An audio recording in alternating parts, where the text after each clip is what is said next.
Egunon guztioi, buenos días a todos. Anaia Rebok, jaunak batu gaitu altararen inguruan eukaristia ospatzeko. Jesusek, gure maizuak, jainkoaren erreinuaren aurrean izan behar doguzan jarrerak erakusten deuzkuz. Gaurko evangelioan, oparotasunez ereiten dauan ereilearekin alderatzen dau, baina lur zail guztiak ez dira egokiak. Horregaitik, maizuak azkenean zera esango deuzku, garrantzitsua dala hasiari egiten jakon harrera. Gutariko bakoitzarengan bizibarria sortu nahi ez jainkoaren hitza indarrez datorkigun. Jesús, el Maestro, sigue mostrando las diversas actitudes ante el reino de Dios. De ahí que en el Evangelio de hoy lo compara a un sembrador que siembra con generosidad. Pero no todos los terrenos son adecuados. Así el Maestro llegará a la conclusión de que es muy importante la acogida que se presta a la semilla. Vamos a comenzar la celebración puestos de pie cantando juntos. Alkartu danok eta kanta jauna geugaz bat daukagutan. Zatoz edanok bat batera jaunaren berbak entzutera. Alkartu danok eta kantan jauna geugaz bat daukagutan.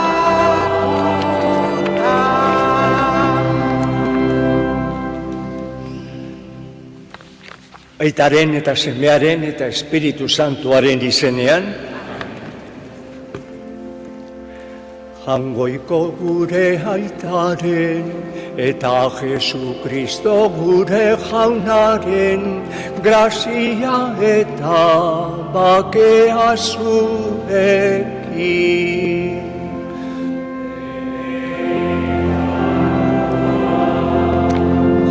Jangoiko Jesukristo gure jaunaren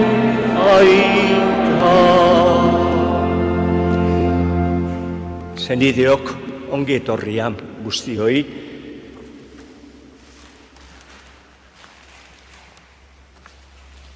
Askotan, harriz beteriko lur bako zail gara, eskatu da jogun barkamena jangoikoari. Biziz beteriko hitz zareana. Erruki jauna, erruki jauna. Gurein, eraindako hitz zareana. Kristo erruki, Kristo erruki. Aragi egindako hitz zareana. Erruki jauna. Erruki jauna. Erruki dakigula jainko guzti saltzua eta gure pekatuak barkaturik eroan gaizala betiko bizitzara. Aintza zeruetan jangoikoari Zuri jauna, da eskerrak zuri. Eta bakea lurrean haren gogoko gizone, hain handita eder zaitugulako, gorazu bedenkatuazu, gorezpen zuri, austezagur eskerrak zuri. Aintza zuri jauna, da eskerrak zuri. Zeu bakarri santua, zeu bakarri jauna, zeu bakarri goikoa, Jesukristo. Espiritu Santuarekin, Jainko Aitaren argitan. Amen. Aiza zuri jauna, da eskerrak zuri. Egindakigun otoitz, Jainko jauna, oker bidean dabiltzenei zeure egiaren argia agertzen dautzazu. Bide zuzenera bihurtu daitezan. Egizu, euren burua kristautzat daukenak, itxi dagiela izen horregaz bat ez datorren guztia, eta bete dagiela izen horri dagokiona. Jesukristo zure semearen bitartez, zurekin eta Espiritu Santuarekin batean, jainko eta errege bizitata gizaldi eta gizaldi guztietan. Nos disponemos a escuchar la palabra de Dios, por medio de la cual Él se comunica con nosotros. Además, según el profeta en la primera lectura, Dios es siempre fiel y cumple lo que ha prometido.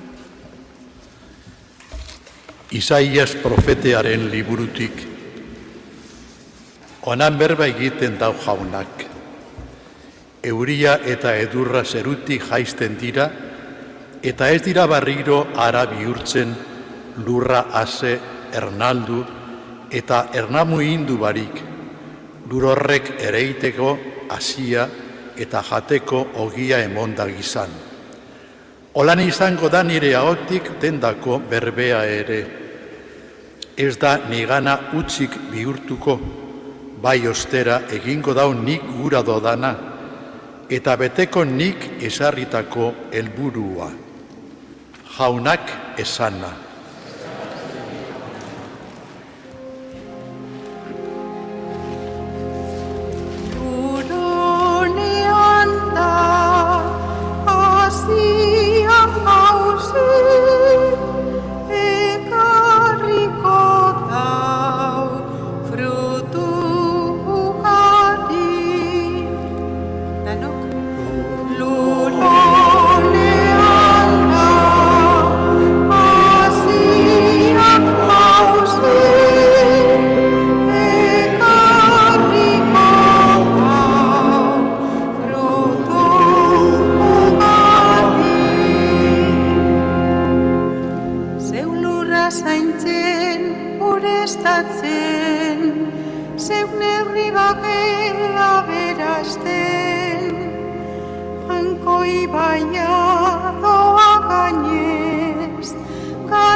En la segunda lectura, el apóstol Pablo exhorta a la comunidad de Roma a no desesperarse, aunque la situación actual no sea del todo buena.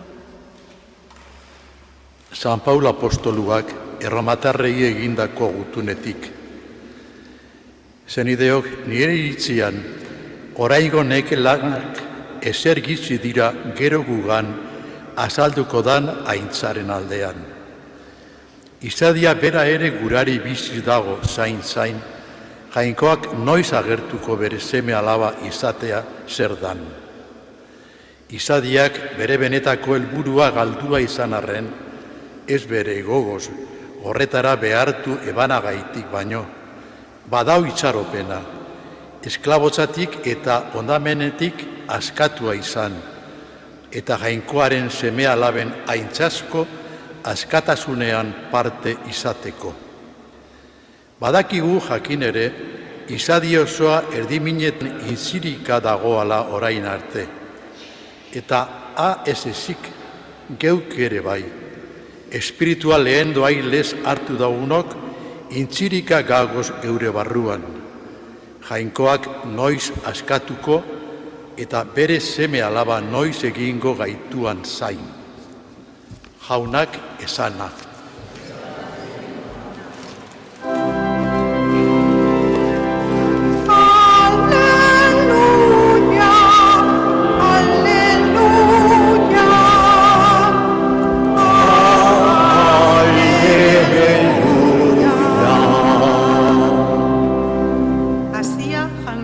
Berbea da, erelia barriz Kristo. Honi entzuten deutzanak betiko bizia izango dau. Alleluia, alleluia, alleluia.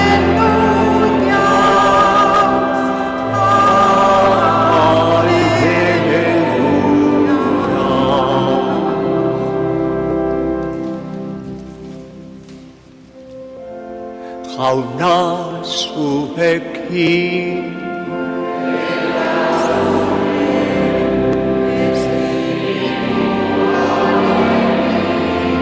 Jesukristoren evangelioa Mateo deunaren liburutik.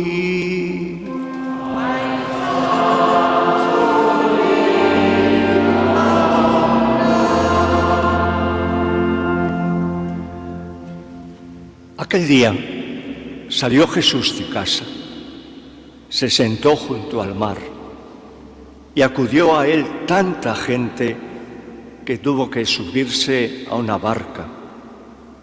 Se sentó y toda la gente se quedó de pie en la orilla y les habló muchas cosas en parábolas.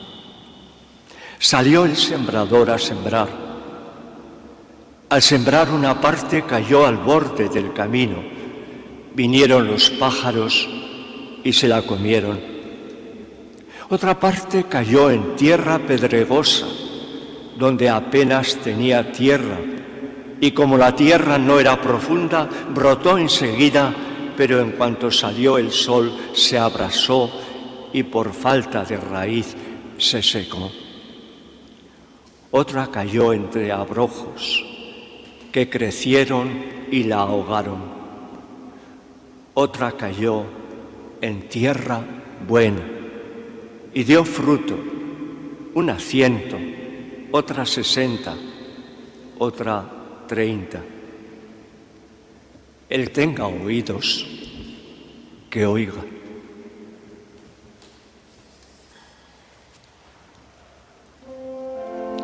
Jaunak esana.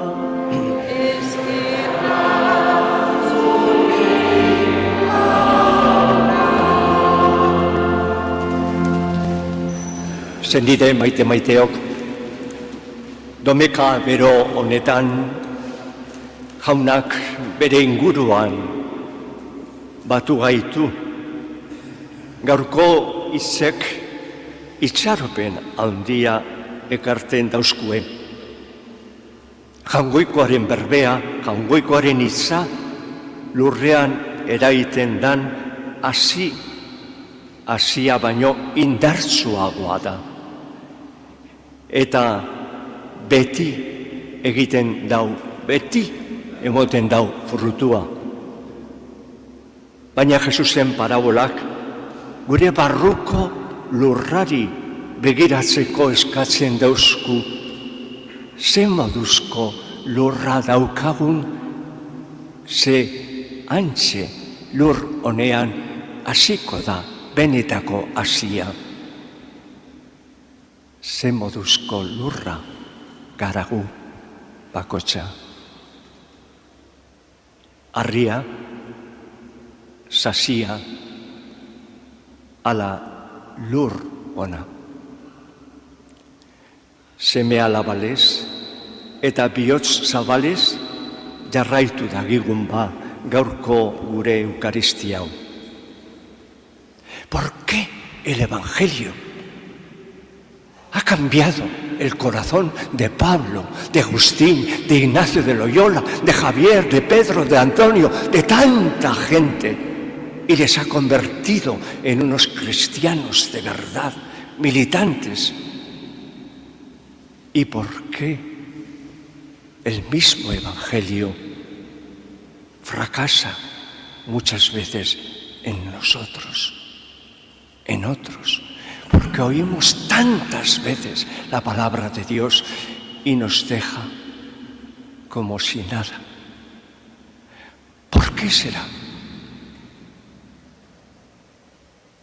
¿Por qué esta palabra de vida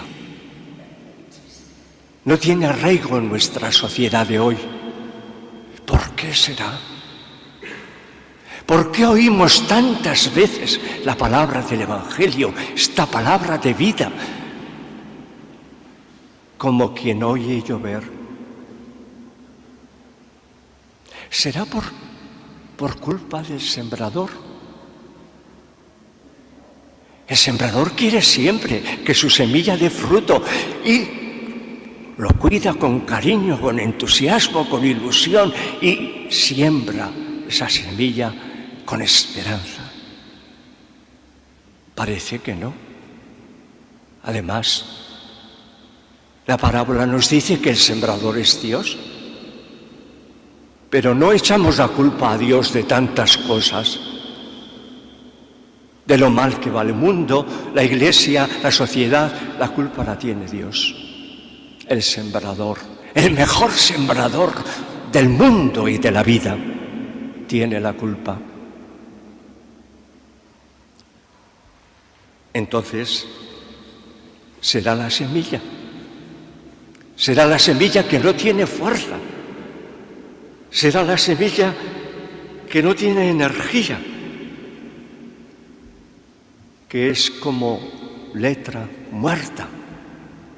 ¿Será que la semilla no tiene garra? ¿Será que está anticuada? La palabra de Dios es que vosotros, la Iglesia, estáis anticuados, no estáis al día, no presentáis un mensaje, y en gran parte es verdad, un mensaje vivo, que tenga raíz, fuerza y energía para el hombre de hoy.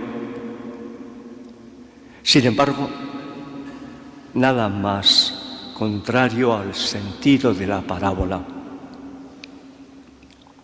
porque la palabra de Dios es eficaz. La palabra de Dios es como el agua que hace germinar. La palabra de Dios transforma el corazón de cada hombre, de cada persona. ¿Será entonces la tierra? Parece que la parábola de hoy nos insinúa que puede ser la tierra, porque parte cayó al borde del camino, tierra dura, donde no puede crecer, no puede germinar. Parte cayó entre zarzas, entre piedras, tampoco puede crecer. Al principio parece que tiene fuerza y luego el sol lo abrasa. Parte cayó entre zarzas y las zarzas la ahogaron. Es el corazón que tiene afanes, que tiene engaños, que busca las riquezas, que no le interesa esa palabra. El resto, en cambio, cayó en tierra buena y dio fruto, unos 100, otros 60 y otros 30. ¿Cómo está nuestra tierra? ¿Cómo es nuestra tierra? Es una tierra dura, es una tierra pedregosa, una tierra llena de abrojos. Hace poquitos años, un grupo de psicólogos hizo un experimento precioso. Hizo un experimento con unos sembradores que tenían una pieza maravillosa para la siembra. Era la mejor de toda aquella comarca. Pero quisieron experimentar una cosa. Quisieron experimentar la importancia que tiene no solo la tierra, sino el trabajarla, el cultivarla, el acogerla. Y dijeron a los sembradores: este año vamos a hacer una prueba. Vamos a sembrar toda esta parcela, que es exactamente igual, la tierra maravillosa, con esta semilla que es la misma para toda la parcela. Preciosa semilla, la cuidaron con ilusión, con cariño, como lo hace el sembrador. ¿Habéis visto a un sembrador cuando prepara la semilla? ¿Sabéis el cariño que pone para que esa semilla dé fruto? Pero querían probar una cosa. Querían probar si daba lo mismo que esa semilla, una vez sembrada, quedase allí en tierra abandonada, o que hubiese una atención un poco especial en esa tierra.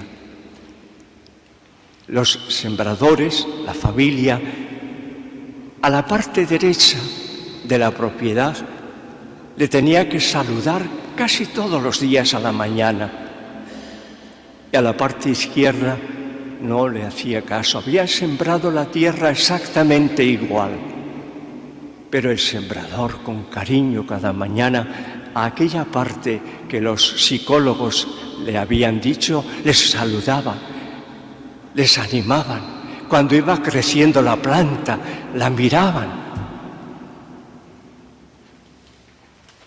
Comprobaron al final, en la siega, que aquella parte que había sido cuidada, protegida, admirada, acogida, producía mucho más que la otra parte que había quedado abandonada. ¿No sucede lo mismo con esas dos madres que tienen los balcones en la misma dirección? Les da exactamente igual. Y una tiene unos geranios preciosos y la otra, en cambio, unos geranios que no dan flores. Y la vecina, que no tiene flores, dice: pero ¿qué haces tú? Si yo hago lo mismo que tú, si he comprado los esquejes iguales que tú, pero tus geranios están florecientes y los míos están tan tristes que no dan ni una flor. Es que, amiga, todos los días las saludo, las toco, las cuido, las mimo, hablo con ellas. Ajá. Ahí está el secreto, en la tierra buena y en la tierra trabajada, acogida, cuidada. Cuando nuestro corazón es una tierra buena y la cultivamos la acogida de la palabra, vaya que sí, da fruto. Yo os invito a que cada domingo, cada día que escuchéis la palabra, la escuchéis con ilusión, con ganas, con acogida. Y veréis que esa palabra da más fruto.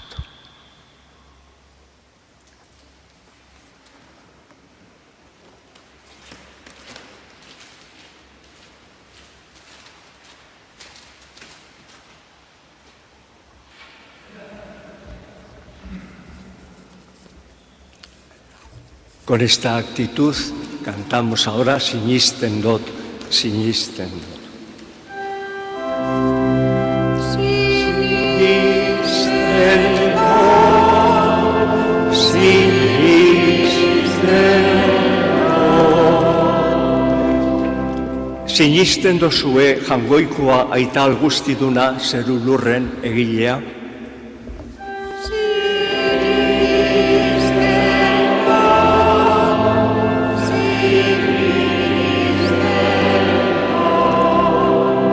Sinisten dozue haren zenbe bakar Jesukristo gure jauna, Ama Birjinagandik jaioa, nekaldu eta obiratua, biztu eta aitaren eskuialdean jarririk dagoana?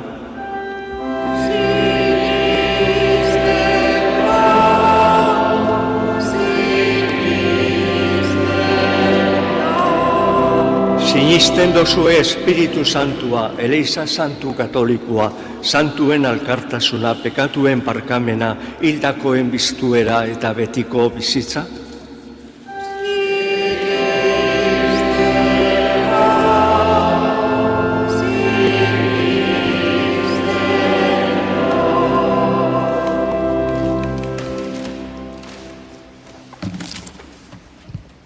Apaltasunez eta konfiantzaz jodagigun jangoiko aitaren gana, gure bizitzako behar izanak asetzeko eskatzen deutzugula. Elizaren alde, que la Iglesia no deje de mostrarnos la palabra de Dios y así crezca en nosotros su conocimiento y el deseo sincero de dejarnos transformar por ella. Eskatu diogun jaunari.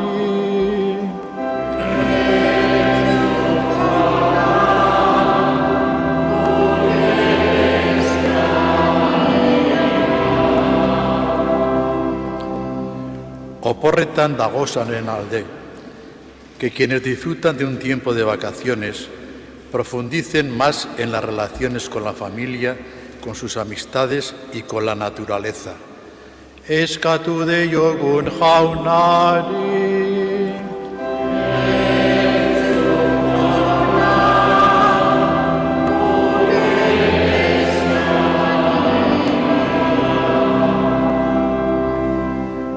Itxasuan lan egiten dabenen alde, en la proximidad de la fiesta de la Virgen del Carmen, que las gentes del mar cuenten siempre con el compromiso activo de todos para dignificar las condiciones humanas de su trabajo.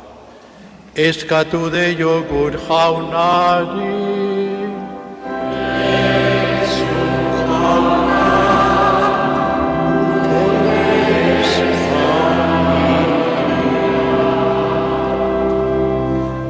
Gu guztion alde, que nosotros sepamos hacer de las diferencias humanas legítimas una oportunidad para establecer relaciones con las personas, de modo que nos ayudemos mutuamente en nuestro desarrollo y plenitud. Eskatu diogun jaunari.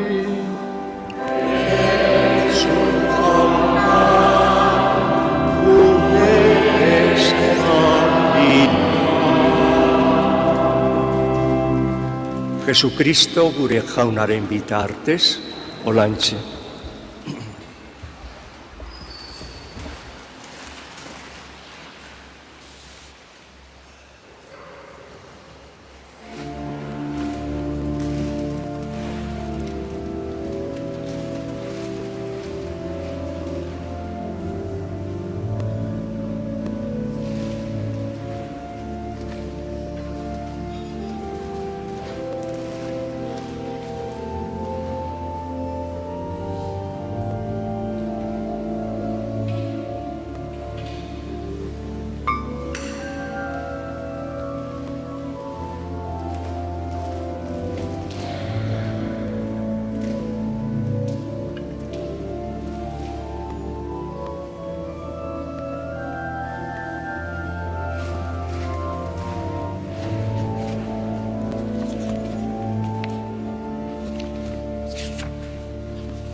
Zenideok egindakigun otoitz guztio batean, Eliza osoaren oparia jangoikoari eskaintzerakoan. Jangoikoa onesteko eta gizakia zerratzeko.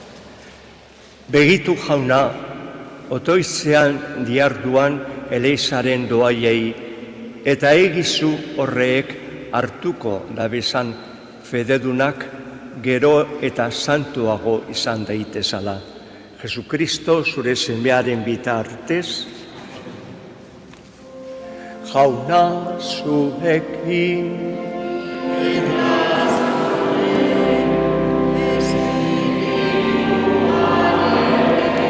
Gora bihotza.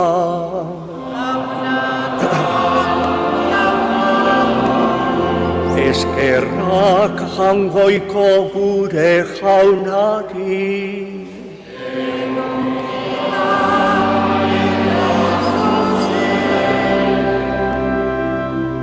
Egoki da bai eta zuzen guk zuri aita guzti santu horri, eskerrak emotean unai eta beti, Jesukristo zure semearen bitartez, berau da zure hitza, beronen bidez egin dituzu diran guztiak, berau bialdu deuskuzu salbatzaile eta erosle, Espiritu Santuaren egitez gizon egina eta Virginia gandik jaioa.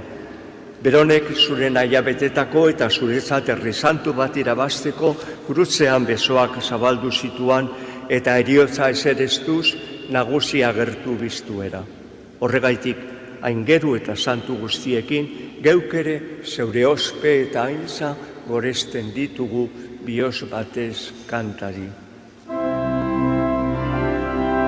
Santu, santu,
Santu zara bai jauna eta santutasun guztiaren iturri.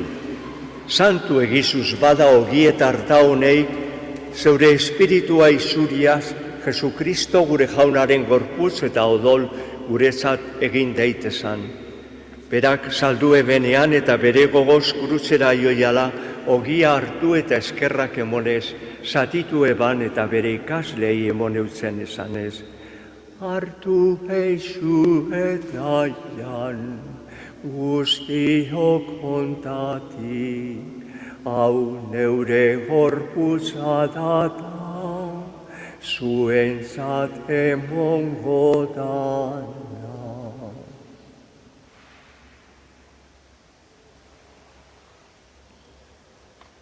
Afalondoan barrin, kaliza harturik barriz ere eskerrak emonez, bere ikaslei emoneutzen esanez.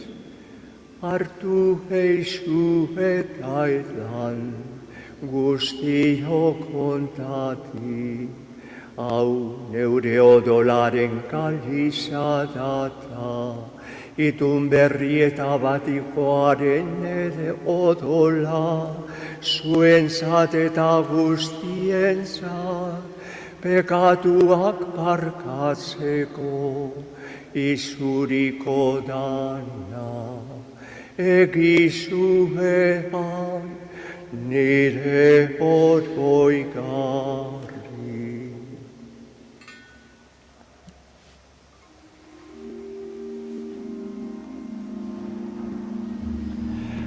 Hau da sinismenaren misterioa,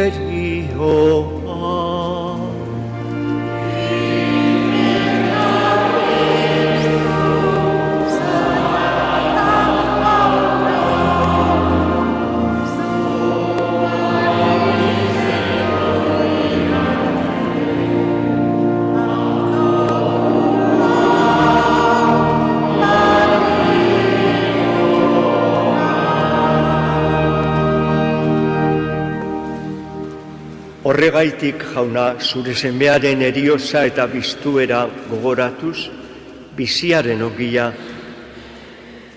eta salbamenaren kaliza eskaintzen dautzuguz, zuri eskerrak emonez, altaran zure zerbitzari onartu gaituzu zalako, eta apalapalik eskatzen deutzugu, Kristoren gorputzo dolak hartzen ditugunok, Espiritu Santuak bat egin gaizala. Gogoan izan, jauna, mundu guztian zabaldurik dagoan zure eleizea, ero aizu maitasun osora, Leon gure aita santuarekin, Joseba gure arzainarekin eta eleiz gizon guztiekin batean. Gogoan izan, jauna, gure artetik zeugana eroan dozuzan zeure zerbitzariak Juana Barinaga, Tomas eta Kerme, Virginia Uribe, eta gure hildako guztiak hartu egizuz zeure arpegiaren argitan. Apurtxo baten urreratuko gara geure hildakoen gana eta eskerrak emongo dautzaguz. Gu gaitik egin eben guztiagatik. Te pedimos también por las intenciones de Miguel Madariaga, Pedro eta Jon, Marijose, erruki izakiguz arren gu guztiok betiko bizitza jaritzitak Jangoikoaren ama Maria Duazuarekin, apostolu santuekin, eta gizaldi guztietan zeure adiskide izan diran santuekin, eurekin batean goresten zaitugula Jesukristo zure semearen bitartez. Honen bitartez, honekin eta honegan, zuri aita jangoiko alguztidun horri, Espiritu Santuarekin batean, ospe eta aintza guztia, gizaldi eta gizaldi guztietan.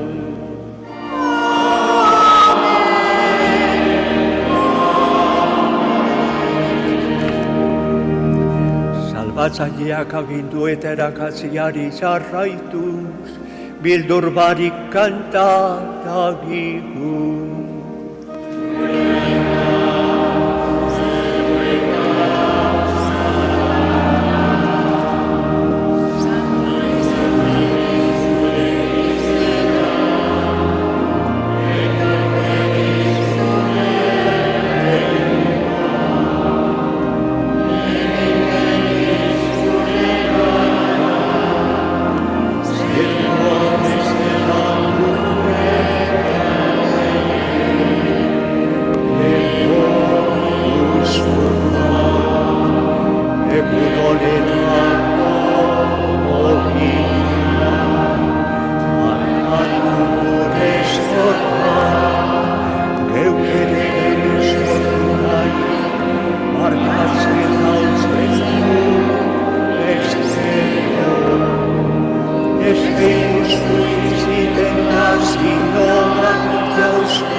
Isus jauna gaiz guztietatik, emoi guzu bakea gure egunotan.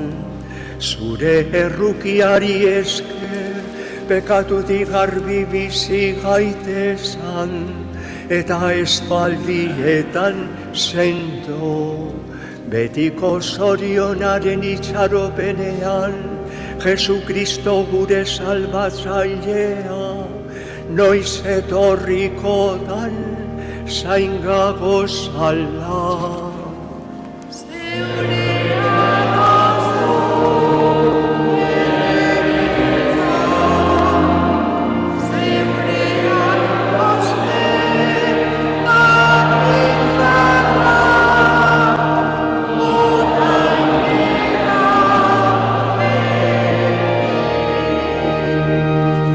Jesucristo gure jauna, zeuk esana da apostoluei, neure bakea emoten dautzuet, neure bakea emoten. Begira zure eleizaren sinismenari eta ez gure pekatuei, eta zeure gogoa danez, emoio zu eleizari bakea, emon batasuna, errege bizi zarata, gizaldi eta gizaldi guztietan, Jaunaren bakea beti zuekin. Emoio zue bakea alkarri.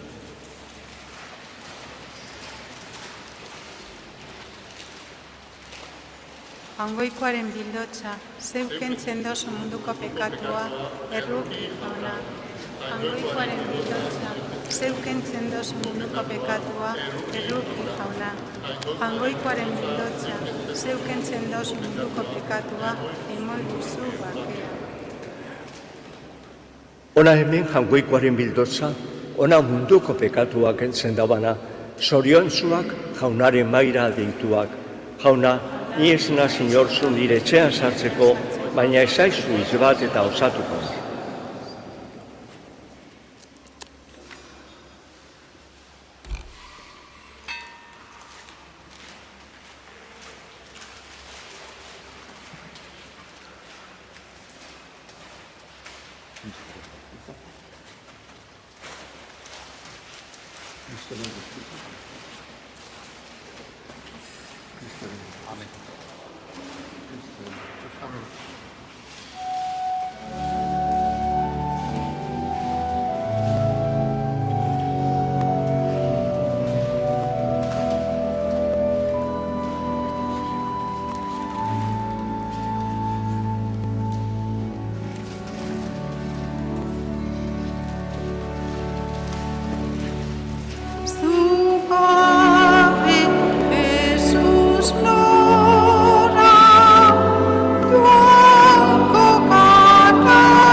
Señor, queremos ser tierra buena, pero en ocasiones la distracción, la superficialidad, la inconstancia, los afanes de este mundo dificultan la fecundidad.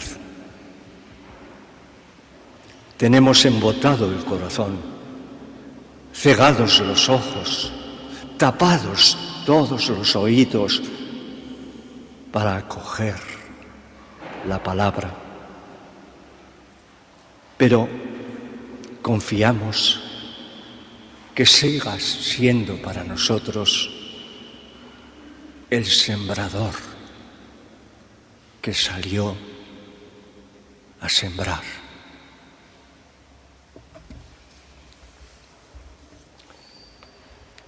Zutunduta, ama Virginari abestuko dautzagu.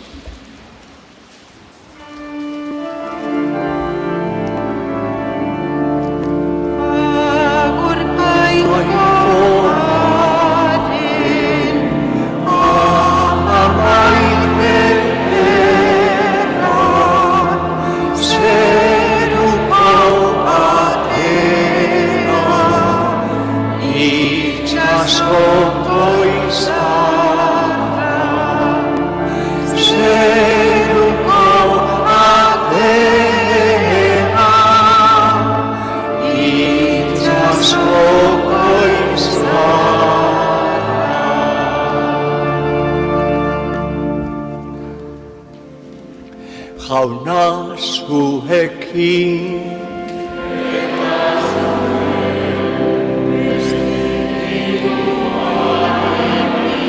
bedenkatu zaiezala jangoiko algustiduna, aitak eta semeak eta Espiritu Santuak.